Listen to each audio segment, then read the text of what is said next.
So Kumoko has become the divine beast babysitter. She's pretty much viewed as the divine beast, someone to be worshipped, as she also simultaneously acts as a babysitter for Sophia, the vampire baby, who is being targeted by bandits every single day, seemingly. I mean, on one hand, getting paid an apple for curing liver cancer may seem like a pretty shitty deal, but granted the fact that she did it out of pure boredom, she's like, I ain't got nothing else going on. Oh shit, you're giving me a snack for doing something that's kind of like nothing to me? It's almost like breathing? That's a pretty good deal from her point of view, just when you look at it logically, maybe she deserved a bit more. I think for a while this might be something that's pretty entertaining, but I feel like once Ariel gets a kind of knowledge of what's going on, it could be very disruptive, to say the least. But what an episode of So I'm a Spider, So What. Without a doubt, continuing on the amazing path for 18 weeks now. Holy shit, 6 episodes to go as we hopefully get a season 2 down the line. This episode,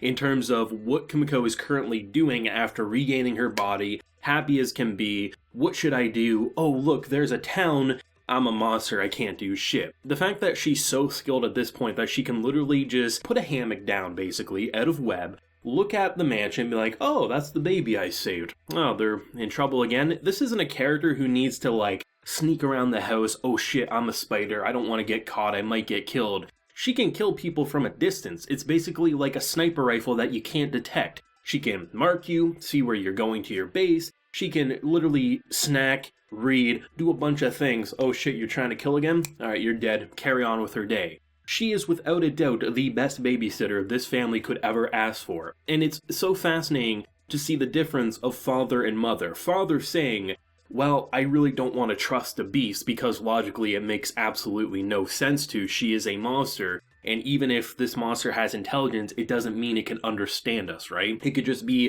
a different type of threat that we don't know what is building up to. Whereas the mother is passing out flyers saying, basically, worship our goddess. It's like absolutely incredible to see what they were doing. And I really enjoy the idea of having something at first being like, okay, you saved us as a carriage, right? Being attacked by bandits. Might just be a weird coincidence because maybe there was something these bandits did to that spider. Okay, maybe we just got lucky. Not really hungry for human flesh, we got saved. But the idea that that spider followed you back and seemingly is acting as a guardian angel to you, there has to be so many questions going through your mind. And with religious fanatics and zealots out the ass here, it's so interesting how different people, like the Pope-looking mofo versus the mother who seemingly is just kind of happy that there's something blessing her life and keeping her family safe. It's so incredible to see that. And it's going to be interesting because the one skill Kumoko has never gained is the ability to transmit her thoughts into other people's minds. Faye herself has that ability, which is why even in dragon form she was able to communicate with all the other characters.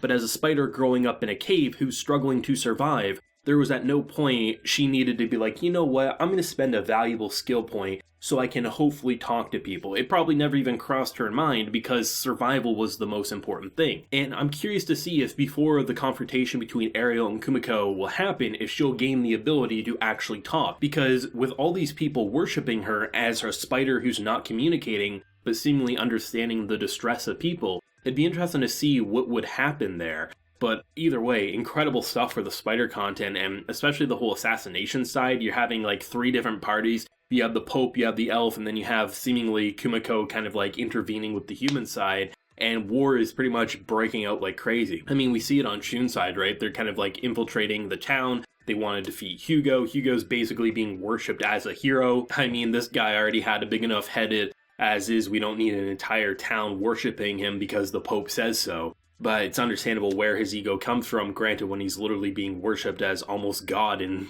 all rights, right? So it's interesting how they actually had to like cover up Faye because her wings could be seen as either a sign of something really religious or blasphemy and disgrace and you might get killed. So there's just so many ways to like tiptoe around this town. On one hand, you have a group of people who would probably worship the ground you walk on. The other section would want to burn you at the stake for defying their goddess and gods. A lot of crazy shit happening, and you kind of wouldn't have it any other way. It feels like with all the mysteries that we've been building up to, it's really great to have so many different human, elves, side perspectives because it's making this world expand even more because where we're currently at on Kumoko's side, Ariel is a threat, but she's not the overall threat in this world. You're kind of perfectly content putting your focus on other aspects in the world, where we see what she's done 15 years from now, or 15-ish years, I forget the exact number, and her army and her minions and her underlings are literally wiping the floor with all of humanity by the looks of it. Elven races and things like that. So it's interesting to see the difference of, even though we know Ariel's powerful as is, the fact that certain characters aren't as worried about her versus,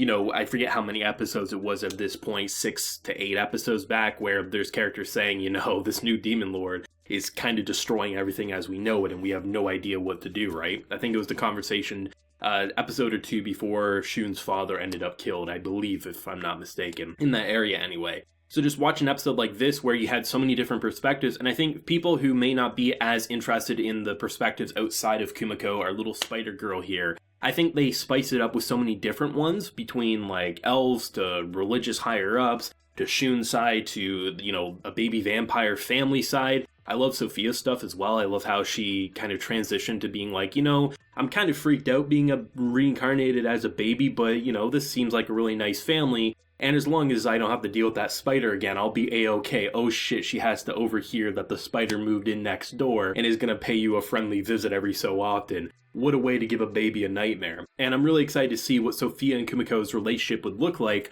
once they eventually both reach more of a teenage adulthood and can physically talk to one another, because I think that's going to be a relationship that could be very fascinating given the fact that Kumoko's literally saved her since a baby, and most likely will continue to do so until she reaches, obviously the badass vampire girl that we've seen before. Incredible stuff as always, voice acting on point, and it's crazy to think that for 18 weeks it feels like Kumoko's voice actress has continued to enjoy the role more and more, and is absolutely hilarious and just really entertaining to see a goofy face or idea pop up on screen as you have a character voicing it in such a way that feels so genuine, as if it really is a spider lounging on a web silk hammock as she kills people from a distance. She's making these insane remarks like, the god's protection isn't going to save you today. And I'm like, holy shit, that's kind of dark and messed up, but it's pretty hilarious. This girl's self-aware humor is pretty fantastic. Also, I'm not sure if I'm the only one. Did they not end it in the most, cut-off way possible?